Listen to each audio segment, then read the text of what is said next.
If you haven't already heard, there are over 2 million people having their Medicare plan canceled in 2026, and many more are losing benefits. So this is going to be a big update on Medicare Advantage. This is what I call my full update on Termageddon. Termageddon is my phrase for what's happening with a lot of plans in Medicare Advantage right now that are being terminated. So we're going to talk about some of the plans that we know specifically that are being terminated, some of the areas that are going through a lot of challenges, and kind of look, across the country. I actually have with me a spreadsheet that unfortunately I cannot share with you on the screen, but I'm going to talk about some of the plans that we know that are having major challenges, as well as areas that are being hard hit by 2026 Termageddon on Medicare Advantage. Now, what brought us here? Why are we having such a problem? And not just with Medicare Advantage, also with prescription drug plans. Prescription drug plans, we used to have dozens of options. When I say dozens, there used to be 90, 70, 90 different Medicare prescription drug plans available in most places. Now there's a handful, 10, 12, 8. And I actually did a research on this to figure out what the average person in the United States, how many prescription drug plans they have access to in 2026. It's 8. 8 prescription drug plans. And they're pretty much only offered by the major insurance companies. So, wow, there's a lot going on. And Medicare Advantage is also hard pressed right now because of the challenges they're facing. So before I talk about the numbers and the places here, let me just give you a picture of what is going on and why. Well, a few years ago, we had the passage of the Inflation Reduction Act, and it had a really exciting message. The Inflation Reduction Act included a part that said, we are going to reduce the cost of prescription drugs for beneficiaries down to $2,000 maximum. 2026 is $2,100 maximum. And we're going to get rid of the donut hole. Yay! I mean, we're all celebrating. That's fantastic. I love telling people that the Medicare donut hole is gone. If you're new to Medicare, you're not even going to have to worry or know or care about the donut hole. You're like, what's that? Is that something from The Simpsons? I don't know. But the donut hole was a big deal. People who hit the donut hole were spending thousands of dollars, oftentimes to get through it. And when I started in Medicare 15 years ago, I saw people spend $5,000, $6,000, $7,000 to get through the donut hole. And it had gotten smaller and smaller and smaller. And then boom, in one shot, it was gone, wiped. And the maximum for prescription drugs was set at $2,000. So this is really fun for me as someone who helps people with Medicare to be able to say, hey, your benefits are better. You don't have the donut hole anymore. I love being able to do that, especially someone who's had major issues, who has had cancer or there's some medications. I was doing a YouTube live here, and someone came in with a medication asking me to run it for them on YouTube Live. And it was $200,000 a year. You can watch my video. $200,000 a year. Fortunately, they were only taking it every other month.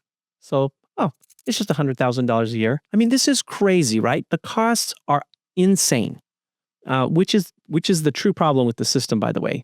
Everyone points at all these different problems in the system. Not enough people are talking about the cost being out of control, and particularly pharmaceutical companies, but other parts of the industry as well, making way, way, way, way too much money.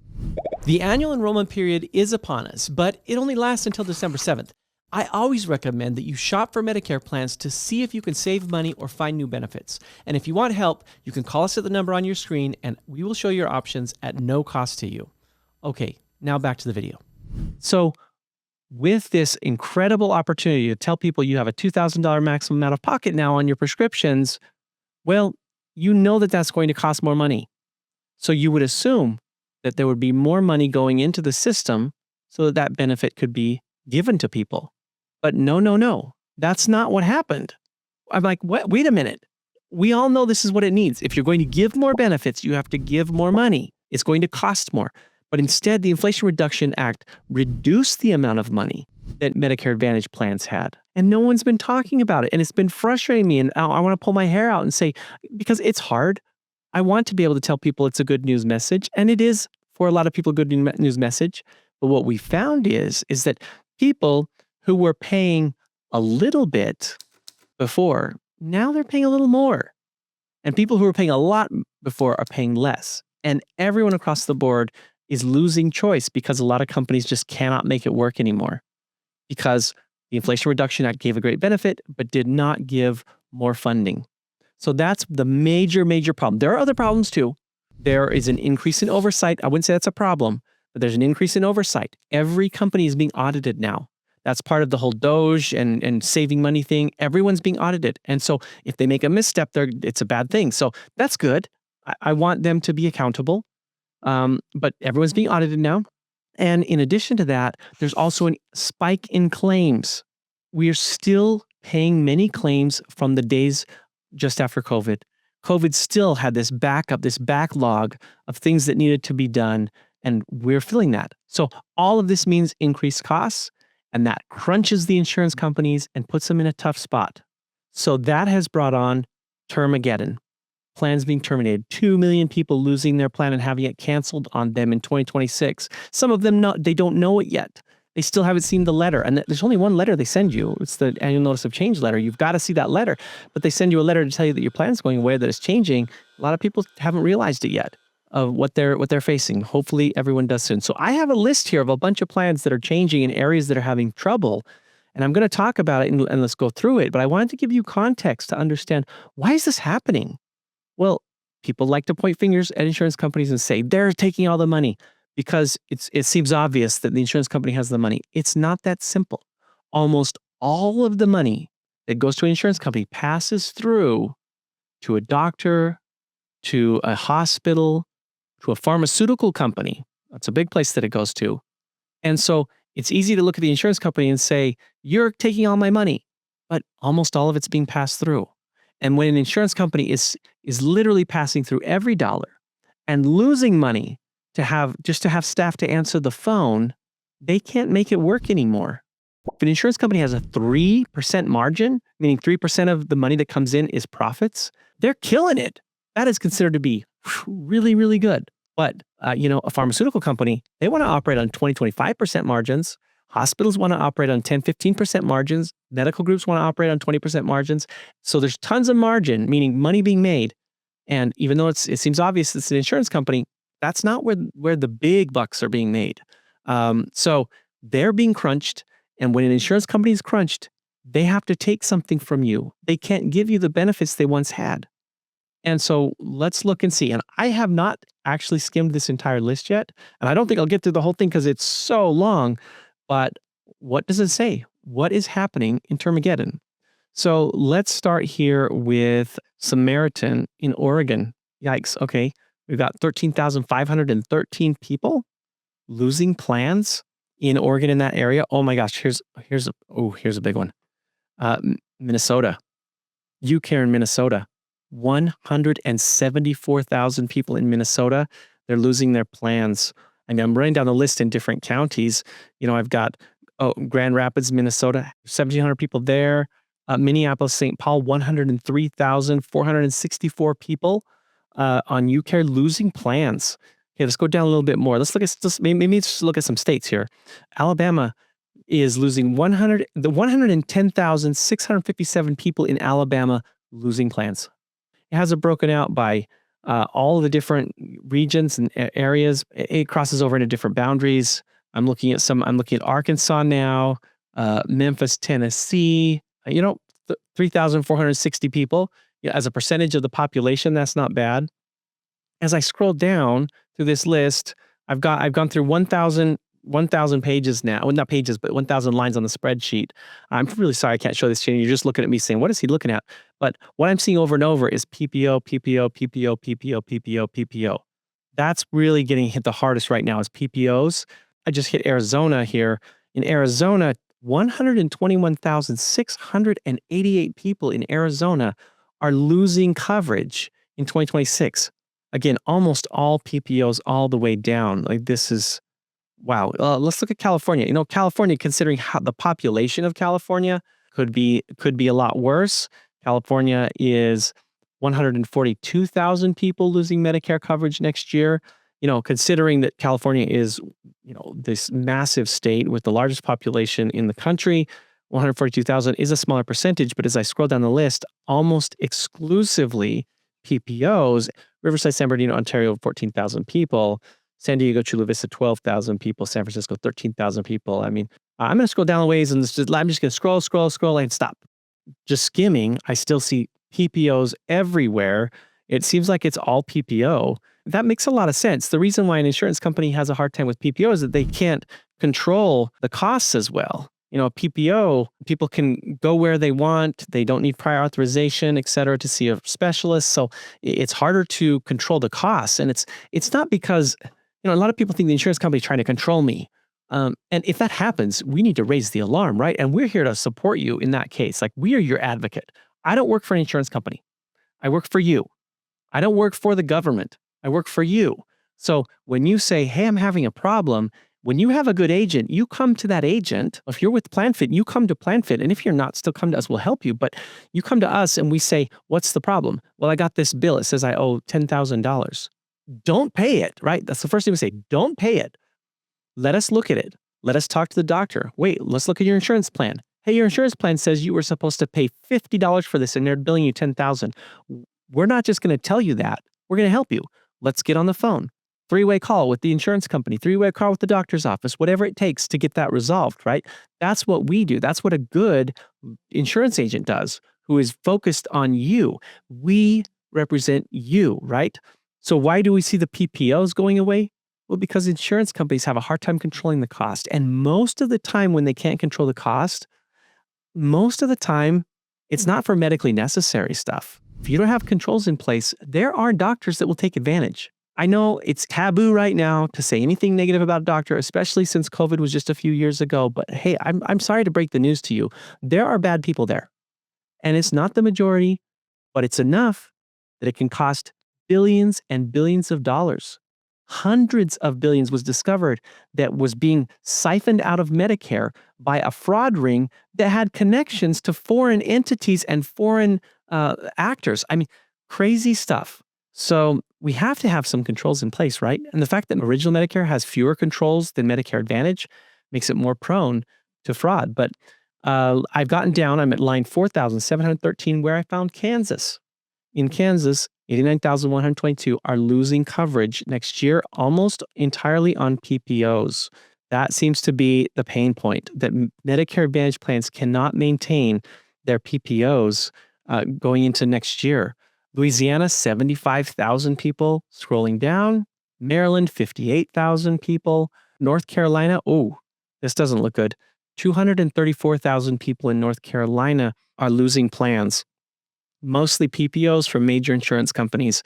I mean, Asheville, what a beautiful place that's been through so much, and with the floods and everything like that. 10,500 people losing plans. You know what? Those 10,000 people losing plans, they are probably some of the same people that lost homes. I mean, that's really painful to see.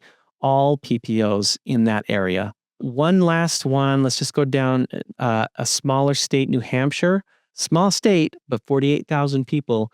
48,754 people losing plans in New Hampshire. Again, PPOs. So if you're talking about 2 million people losing plans, that means that in every state, there are people losing plans, and tens of thousands, if not hundreds of thousands of people losing plans. So most of this is around the PPO. If you're in a PPO, you really need to pay attention. But even if you're on an HMO, you need to see what's changing, because I'm not even talking about how plans are changing, just the ones that are going away. So I wouldn't say that right now we're seeing necessarily the death of the PPO, but it's on life support. I mean, the increase in benefit with the Inflation Reduction Act, the 2,000 max out of pocket on prescriptions, mixed with more and more people getting services after COVID, mixed with no increase in funding, in fact, a decrease in funding, the PPO is in trouble. I mean, real trouble. So what we're seeing here really concerns me for my clients and all of you who have relied on a PPO. And so, if you're losing your PPO and you're one of these 2 million people losing a PPO, what do you do? Well, there's multiple things, but here's two main things you can do. You could choose another Medicare Advantage plan. You can see if there's another PPO, or you can make the move to an HMO Medicare Advantage plan and scan everything that's available in your area. Unfortunately, in a lot of these areas that are hard hit, we're seeing fewer plans, but there still are plans. Sometimes we're seeing some premiums where there didn't used to be premiums before, but that doesn't mean it's not a good option. The second option could be to go to a Medicare supplement plan. If you're on a Medicare PPO, you like access, you like being able to go places, you don't want to have too much, interference. Well, you may want to just say, you know what, I'm going to pardon the casualness, but pony up the money to get a Medicare supplement plan. And with that Medicare supplement plan, now I can go anywhere that takes Medicare and I don't have to think or worry about it. But I'm going to pay more monthly. I know that. It's worth doing. You could watch my video about the high deductible plan G. A lot of people have watched that video and realized that there's an alternative to a Medicare Advantage PPO that's not as expensive as the Medicare plan G. It's the high deductible plan G. So maybe that's an option too. But you need to consider your options. If you go the supplement route, losing your plan is an automatic guarantee to go into a Medicare supplement. But you can't choose an N. There's no guarantee for a plan N. You have to choose a G or one of the other ones. Most people go to a G. So we could use that to help you get into a plan, even if you're sick right now. And the reason you have a PPO is because you needed access to doctors.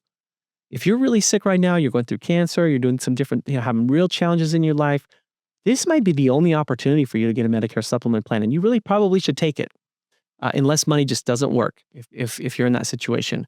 And you had the PPO because you needed access to some doctor that's not in your Medicare Advantage typical network, it's time to go to a Medicare supplement. That's what I would tell you. So those are the two major things you could do. Look at a Medicare Advantage plan to replace your PPO or go to a Medicare supplement. When you go to a supplement, we would help you to apply, to get into there, et cetera, et cetera. But if at some point they said, you know what, you're not eligible, we just pull out that letter that says your plan was canceled and you're in, guaranteed, no questions asked. So that's people losing their plan. There are some people that are that are staying in their plan, that their plan's not going away, that they have nothing to worry about as far as, is my plan going to be gone, but still should be concerned that their benefits are changing. So whatever situation you're in, what I want to tell you is, here at PlanFit, we are here to help you. We will look at your options, all of them, and we will give you unbiased advice and help you to accomplish what you want to accomplish, whether it's seeing a specific doctor, getting coverage for certain medication, reducing costs, increasing access, whatever it is, we're here to help you. My team here at PlanFit is not paid commissions. Every agent that works here, they already have their salary covered. They have benefits themselves. We give them health benefits so that they have access to doctors and healthcare, et cetera. And so their whole goal is to help you find the best plan for you. And the reason I'm telling you that they get paid salary is so that you understand that their decision will be based on what's best for you. They will look at everything regardless of how it compensates or what the commission structure is. They don't even know. They don't even care. It doesn't matter. They're going to help you. They will even help you enroll in and get signed up for plans and for insurance companies that don't work with insurance agents, because we eliminated that friction for you so that you can get good advice here at PlanFit. So that's what I want to share with you today. I mean, there's so much more. I didn't get all the way through the list because frankly, I just can't. I mean, I don't even know how many pages this thing is. I keep scrolling and scrolling. I mean, I'm 3/4 down and we're 8,200 pages. So, it's like 12,000 pages long, but at least you have an idea that this year of all years, you need to review your plan. And I have a whole bunch of information about how to review your plan, specifically how to look at the annual notice of change letter. I'll make that the next video here so that you can understand and know how to review your plan and how to review the document that they send you that tells you what is changing in your plan.